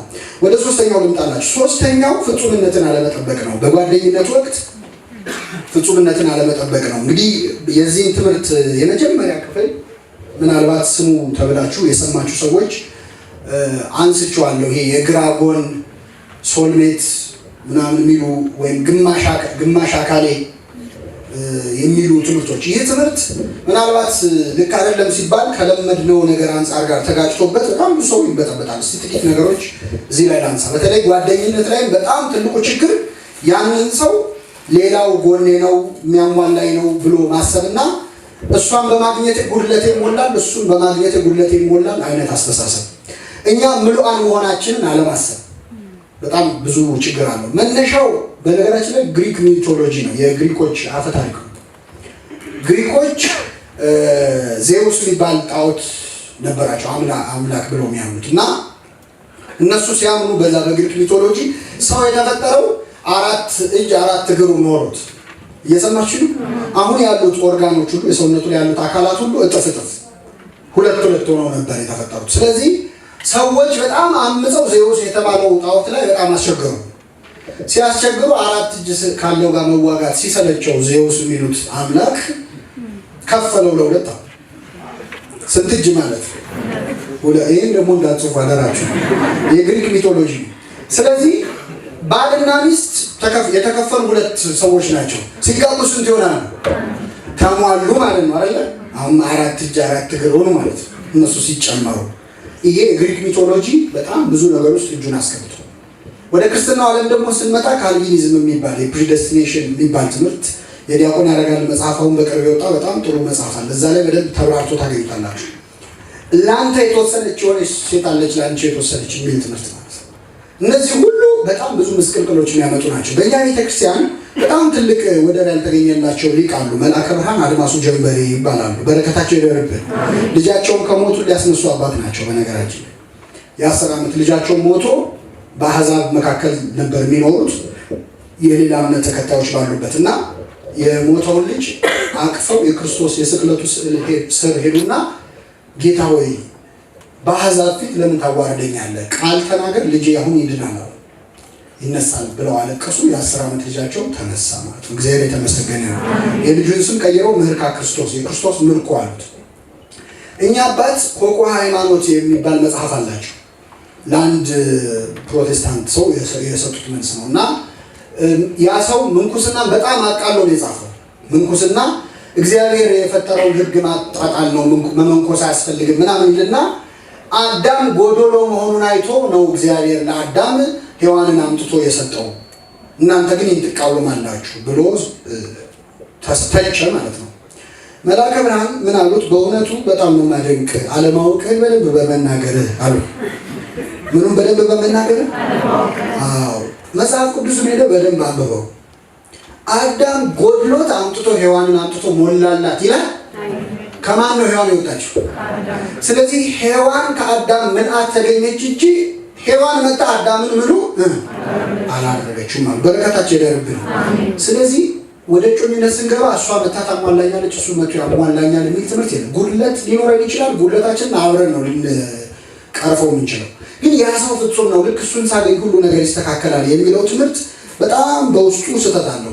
ይህን ስል አንዳንድ ሰዎች አይ እኔ ትክክለኛ ሶልሜቴን ያገኘሁት ምንም ልትሉ ትችላላችሁ፣ ግን እኔ ያውቀዋል። ብዙ ጊዜ እገሊት ለእኔ ትክክለኛው የእኔ በቃ ለእኔ ያላት ናት የምንልባቸው ምክንያቶች አንደኛ በብዙ ጉዳዮች ላይ አስተሳሰባችን ሲገጣጠም እየሰማችሁ አቋማችን፣ ሌላው እኔ ልናገር ያልኩትን እሱ ይለዋል ቀድሞ እየሰማችሁ አይምሮ የሚያነብ ሁሉ ይመስለኛል። ወይ ደግሞ ብዙ ዓመት አብረን የኖርን ይመስለናል። አሁን ተገናኘን ግን ብዙ ዓመት አብረን እንዳደግን እንደምንል ጥሩ ነው። ይሄ በጣም ጥሩ ነው። እንደዚህ ያርግልን ለሁላችን። ግን ይሄ አይደለም ሶልሜት እና የሚባል ነገር የለም። አሁን ይሄም ሆነ አልሆነ ማለት ነው። አይምሮዬን ያነበዋል። ከሱ ጋር ሲሆን ምሉነት ኮምፕሊት ያደርገኛል የሚሉ ሰዎች አሉ። ከሷ ጋር ሲሆን ከሱ ጋር ሲሆን ግን ይሄ አደጋው አሁን ለምን እንወቅሰዋለን መሰላችሁ? አንድ ላይ ምሉዓን ነን የሚለውን ማወቅና ከዛ በኋላ ጓደኝነት ውስጥ አንዱን ድክመት እየረዳ ይኑር የሚለውን መረዳት በጣም ጥሩ ነው። ምክንያቱም ፍጹምነትን ጠብቀው ወደ እጮኝነት የገቡ ሰዎች በጣም ችግር ውስጥ ይገባሉ። በኋላ ሲጣሉም አይታረቁ። ለምን? እሱን ፍጹም አድርጎ የመጠበቅ ሙዚቃው ደግሞ ይሄ አርቱ በጣም አስቸጋሪ ነው። ሙዚቃ ሌላ ኃጢአትነቱ ሌላው ጉዳይ እንዳለ ሆኖ አንዱ ችግሩ ግን እንደዚህ አይነት ትምህርት ስለሚያስተምር እንከን የለብሽም ምናምን ምን ይወጣልሻል ሁሉም ሰጥቶሽ እንደዚህ የሚባል ሰው አለ የለም። የዘፈነው ሰው የራሱ ትዳሩ ውስጥ እንደዚህ ይላል።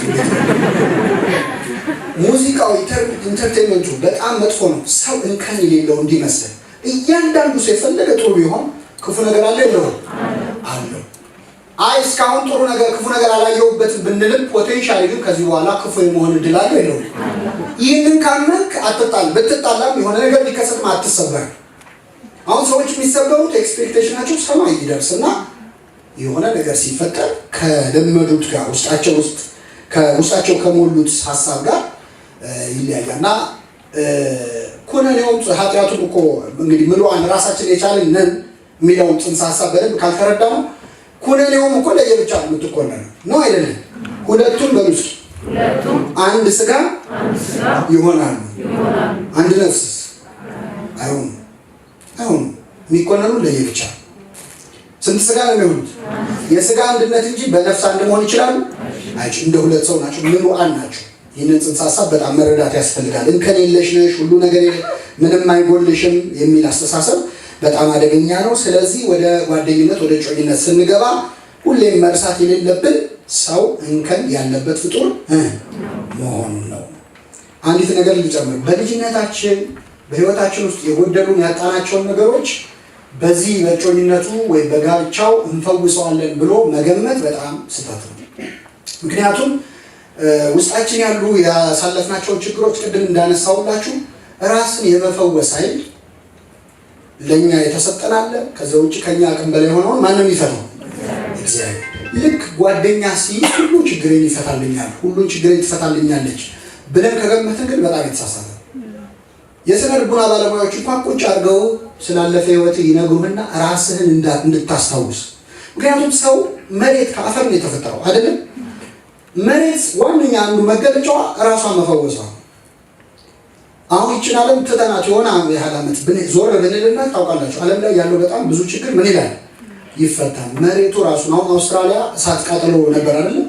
በጣም እሳት ቃጠሏል እና ያጠፉታል፣ ቢላል ያጠፉታል። መጨረሻ ዝናብ ዘንቦ ነው ያጠፋው። ማን ያጠፋው ማለት ነው? እግዚአብሔር ነው። ግን አቦርጂንስ የሚባሉ የኔቲቭ አውስትራሊያንስ እዛ ሀገር ያሉ የጥንት ሰዎች ማለት ነው ተውት ይቃጠልበት ነው የሚሉት። እየሰማችሁ ነው? ምን ይበልበት? እየፈወሰ ነው መሬቱ እና ባይሆን ዳይሬክሽኑን ብቻ ማስተካከል፣ ቤት በኩል እንደሚቃጠል መንገዱን አመቻቹለት እንጂ ይቃጠል። ይሄ በሆነ ያህል ዓመት እንደሚመጣ ከጥንት ከአባቶቻችን ሰምተናል። ጊዜው ነውና የበለጠ ምድሩን አፈርም እኮ በጣም ፍሩትፉል እንዲሆን ያደርገዋል፣ እንዲያፈራ ያደርገዋል መቃጠሉ። ስለዚህ አትቃወሙት ይላሉ። ምድር የተሰራችው ራሷን በራሷ ምን እንድትል ነው? እንድትፈውስ ነው። ለምን ይህንን አመጣሁት? እኛ የተፈጠረው ከምንድን ነው? ትንሽ አፈር እኮ ነን እኛ። ስለዚህ ሰውን ተወጥ ስታደርገው ራሱን ምን ይላል? ይፈውሳል። አሁን አንድ መሬት በስንት ዓመት ነው የሚያርፈው? ታርሶ በስንት ዓመት ያርፋል? በ7 ዓመት። በመጽሐፍ ቅዱስ ታዟል። 7 ዓመት አሳርፈው። ሰውስ በስንት ቀን ነው የሚያርፈው? መልሱልኝ እንጂ በምን ቀን ማለት ነው? በሰንበት። ትንሽ አፈር ስሮ ትልቁ አፈርስ በ7 ዓመት ያርፋል። ትንሹ አፈርስ በ7 ቀን። ስለዚህ ምድርን ተወጥ ስታረጋት ራሷ እንደምትፈውስ ከራስህ ጋር ቁጭ የምትነጋገሪበት ሰዓት ካለ ጓደኞቻችንን በህይወታቸው በቀደመ በልጅነታቸው የገጠሟቸውን ችግሮች እንዲወጡ ልንረዳቸው የምንችለው አጠገባቸው በመሆን እንደምንወዳቸው በመንገር ነው እንጂ ከዛ ያለፈ ግን ሰው የራሱን ቁስል የመፈወስ ጸጋ ተሰጥቶታል። ከአቅሙ በላይ የሆነውን ደግሞ ቁስል የሚፈውሰው ማን ነው? የሁላችንን ቁስል ይፈውስልን። ወደ መጨረሻው ልምጣላችሁ። የመጨረሻው በእጮኝነት ህይወት ስንቆይ በጣም አስፈላጊው ነጥብ ልዩነትን ማመን ነው።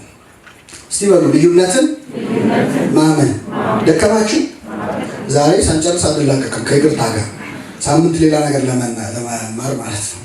እያዩ ነው ሰዓት እያሉ ልዩነትን ማመን። ሁለት ሰው መሆናችንን መርሳት የለብንም። ወንዱ ሰፖርት ማድረግ ይችላል ወይ ቤተሰቡን አለቀ። እሷስ ቤተሰቧን ጥሩታስ አለቀ። አሁን ብዛቱ ከአንድ ወንድ አንዲት ሴት የምትፈልገው ነገር ብዛቱ፣ አንድ ወንድ ከአንዲት ሴት ከወንድ የሚፈልጉት ብዛቱ፣ እጮኛም እንዲሆን ይፈልጋል፣ ጓደኛም እንዲሆን ይፈልጋል፣ መካሪም እንዲሆን ይፈልጋል። ሁሉም ያየናቸው ኳሊቲዎች ሁሉ እዛ ሰው ላይ እንዲኖሩ ማሰቃየት ማለት ነው። በሁሉ ነገር ሰው ምን ሊሆን ይችላል? አይችልም። ልዩነት ግን ያስፈልጋል። በዚህ ጉዳይ ላይ አልተግባባንም፣ እኔ የማስበው እንደዚህ ነው፣ እሱ የሚያስበው አንድ አይነት መሆን የለብንም። እንደውም አንድ አይነት አለመሆን ከጉዳቱ ምን ያመዝናል? በጣም ጥቅሙ ያመዝናል። ምን ይላል መጽሐፍ ቅዱስ? ከሁለት አንድ ቢሆኑ አንድ ከመሆን ሁለት ከመሆን ይሻላል። አንዱ ቢወድቅ አንዱ ሌላኛውን ምን ይለዋል? ያነሳ። ሁለቱም እኩል ከወደቁስ የሚያነሳ ሌላ ሰው ያስፈልጋል ማለት ነው። ስለዚህ ድክመቶቻችንም እኩል አንድ አይነት ከሆኑ ጥንካሬዎቻችንም አንድ አይነት ከሆኑ አብረን መዝለቅ አንችልም። የእሷ ድክመት የእሱ መሆን የለበትም እና ልዩነትን ማመን። ብዙ ጊዜ ሰዎች ወደ ጓደኝነት ወደ ጮኝነት ሲመጡ ይጠፋፋሉ። ከኔ ጋር ናችሁ? ምን ይላሉ?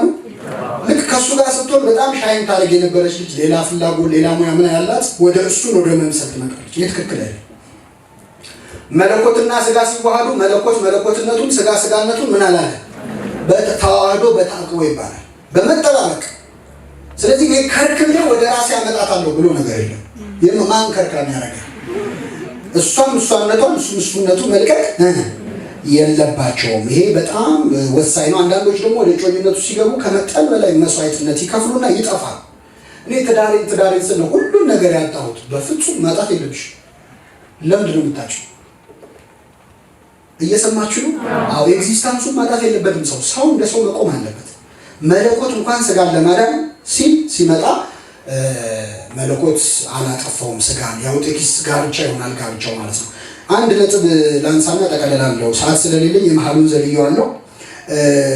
በጮኝነት ጊዜ መነጋገር በጣም አስፈላጊ ነው። እስቲ በሉ ምን መናገር አይደለም። ይለያያል አይለያይ? እኔ ነግሬያታለሁ ይላል አንዳንድ ሰው። ነግሬያታል ግን ምን አላላችሁ? መነጋገር ምንድን ነው? እሷ ስትናገር አንተ ምን ማድረግ አለብህ? አንተ ስትናገር እሷ። አሁን ችግሩ አንደኛ ሁለቱም እኩል ይናገራሉ። ሁለት ሞኖሎጎች ዲያሎግ አይደሉም ይባላል። ሁለት ሰው ለብቻው አወራ ማለት ተነጋገሩ ማለት ነው። ሁለቱም ተናገሩ ማለት ነው። እንደዛ መሆን የለበትም። እሷ ስትናገር አንተ ብለህ መስማት አለብህ፣ ማስጨረስ አለ። አሁን ችግሩ እሱ ሲናገር እሷ መልስ ታዘጋጃለች። ገብታችኋል? ቆይ እያለች ነው። ስለዚህ ልክ ሲጨርስ የአየር ሰዓቱን ስታገኝ እሷ ትናገራለች፣ እሱ ደግሞ መልስ እያዘጋጀ ነው። እንደዚህ መቀጠል አይቻልም። መነጋገር፣ መግባባት፣ ሁሉም ተናጋሪ አለመሆን በጣም አስፈልግ። መነጋገር ያስፈልገው ነው መሰላችሁ? እጮኝነት ህንፃ መጀመር ማለት ነው። እንደው በእውነት ከዛሬ ትምህርት ይችን ነጥብ ይዛችሁ ሂዱ። ምን መጀመር ማለት ነው? ህንፃ መጀመር ማለት ነው። አሁን ሁለት ሰዎች ጥሬ ዕቃ ይዘው ግንባታ ሊጀምሩ ተገናኙ ማለት ነው። ልክ እጮኝነቱ ተጀመረ ማለት እሷም አሻዋውን፣ ግንቡን፣ ሲሚንቶ ምኑን ይዛ እሱም ይዞ ምን ሊጀምሩ ነው? ህንፃ። ስራ ይፈልጋል። በመነጋገር የእሱን ሀሳብ ከግምት ውስጥ በማስገባት የአንቺን ሀሳብ ከግምት ውስጥ በማስገባት አብራችሁ የምትሰሩት ህንፃ ነው እንጂ በቃ ይወደኝ የለ ለምን ሁሉ ነገር ባንዴ ብሎ ነገር የለም። ትጋት ይፈልጋል። መነጋገር በጣም ያስፈልጋል። በመነጋገር ውስጥ ደግሞ ቅዱስ ጳውሎስ ጥሩ ቃል ተናግሯል። ንግግራችሁ በሉስኪ በጨው እንደተቀመመ ይሁን። በምን እንደተቀመመ? በጨው እንደተቀመመ። ስትናገር በጣም ስሜት የሚነካ ጸቦች። አሁን ጸብ ክፋት የለውም። በጮኝነት ወቅት በጓደኝነት ወቅት መጣላት እኛ በቃ ሁሌ እንጣላለን፣ ዋጋ የለውም። ህንፃ ሁሌ ሲቀጠቀጣል የሚሆነው ነው አይደለም? ምን እየሆነ ነው? ህንፃው እየተሰራ። በጮኝነት ጊዜ የሚደረጉ ጸቦች አትጣሉ አይደለም፣ በደንብ ተጣሉ። እየሰማችሁ ነው? በደንብ ምን በሉ። በጣም መጣላት ማለት ጠቡን መቀነስ ነው። አሁን በፊት በትክክል ቁጭ ብሎ እየተነጋገሩ ተጣልተው ተጨቃጭቀው የጨረሱት ጉዳይ ነገ አይደገምም። እየሰማችሁ ነው? እየቀለለ ይመጣል። ከዛ የመጀመሪያ አሁን አንድ ሪሌሽንሺፕ ሲጀመር መጀመሪያ ላይ ጸቡ ብዛቱ በሆነ ባልሆነው መነታረክ በሆነ ባልሆነው መጨቃጨቅ ይመጣል። እየቆየ ሲመጣ ግን አንድ ወደ መሆን ሲመጣ በፊት የተጣላናቸው ጸቦችን ያህል የከረረ ጸብ አይኖርም። እየሰማችሁ ነው? ይህ ፕራክቲካሊ የሚታወቅ ነገር። ስለዚህ ተጣሉ ሲባል ደግሞ ዝም ብሎ ተደባደባ አይደለም። በንግግር በመነጋገር ባለመቆሳሰል የማይረሳ ቃላት በጣም በተናደድክ ቁጥር አለመናገር። በቁጣ ሰዓት የምትናገረው ንግግር መጥፎ ነው። አንዳንዴ ሀሳቡ ልክ ቢሆንም አነጋገሩ መጥፎ ያደርገዋል። ለምሳሌ አንዲት ሴት አንድ ጫማ ሰፊ ጋር ስትሄድ ጫማ ሰፊው ጫማው ጠቦሻል ከሚላትና እግርሽ ትልቅ ነው ከሚላት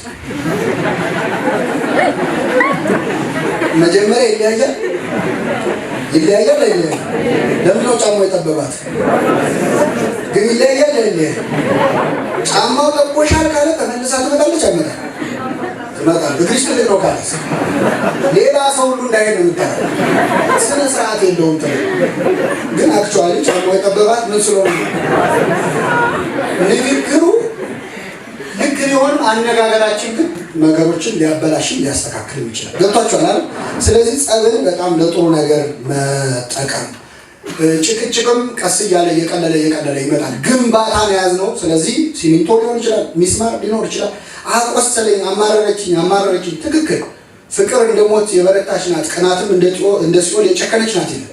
እዚህ ወጥ ውስጥ ከገባ በጣም የምንወዳቸው ሰዎች ናቸው በጣም ሊያቆስሉን መብት ያላቸው። እየሰማችሁ ነው? ከሌላው ሰው በላይ በጣም የምንወደው ስላቆስ ፍቅር ራሱ ቁስል ነው። ክርስቶስ ገልጦ ያሳያቸው ለሐዋርያቱ ምን ነው እንደሚወዳቸው ያሳየው በቁስሉ ነው። ስለዚህ መቋሰል በጣም የማይረሱ ንግግሮች መነጋገር ይኖራል፣ ይጠበቅማል። ግን ለተሻለ ነገር ነው መሆን ያለበት። እንደዛ ሲሆን በጣም ብዙ ጠቀሜታ አለው። በደልን አለመቁጠር። ፍቅርን የዘረዘረው ቅዱስ ጳውሎስን ቤት ስትገባ አንብቡት። ፍቅር በደልን አይቆጥርም ይላል። ምን አይቆጥርም?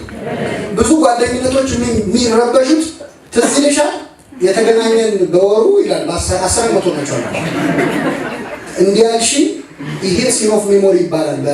በማስታወስ የሚሰሩ ኃጢአቶች የበፊቱን እያነሱ በተጣሉ ቁጥር እኔ እኮ ትቼልሽ ነው እንጂ እያሉ ከበፊት ጀምሮ ያለውን ነገር እያነሳ የምትጨቃጨቅ ሆነ ለመስማማት አስቸጋሪ ነው።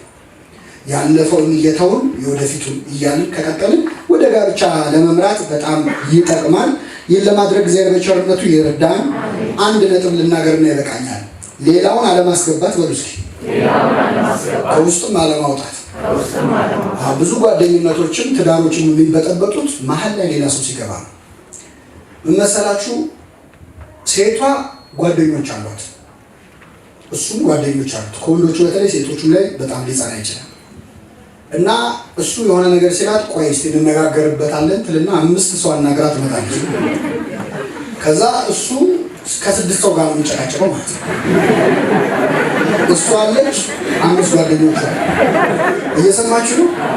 ስለዚህ ከውስጥ ምን ነገር መውጣት የለበትም።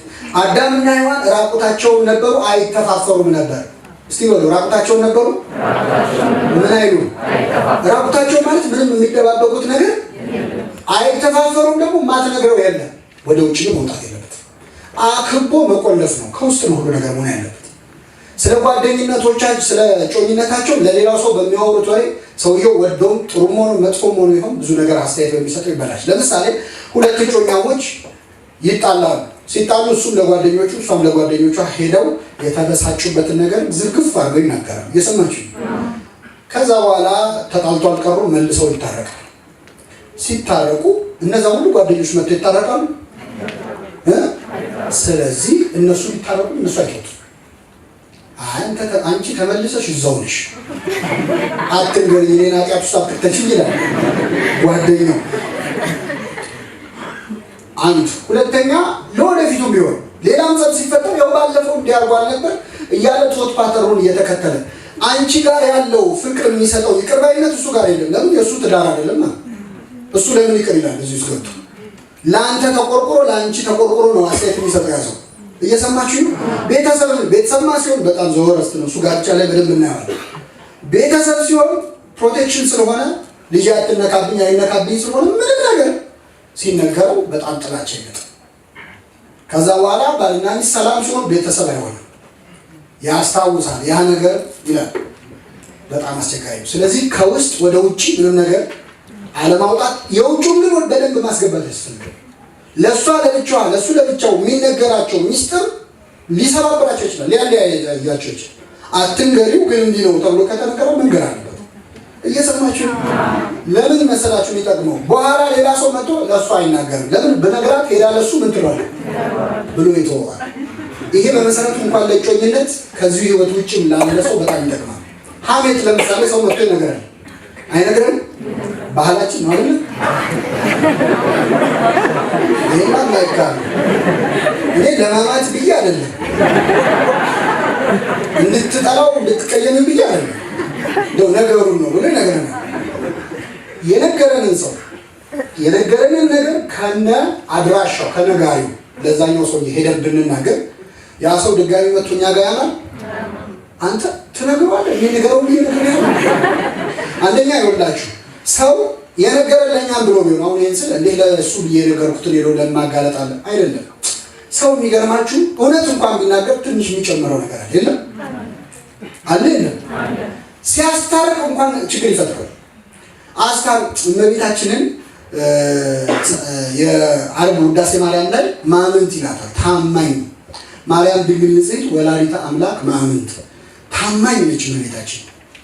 ማምንት ሰዓሊተ ምሕረት ታማኝ በሉ እስኪ የምህረት አማላጅ ምን ማለት ነው? ታማኝ የምህረት አማላጅ ሲባል የሆነ ሰው አስታርቅ ተብሎ ይላክና እባክህ ይቅርታ አድርግለት ሲለው እሱ እኮ እንዲህ አድርጎኛል ሲል እሱም አብዝቶታል።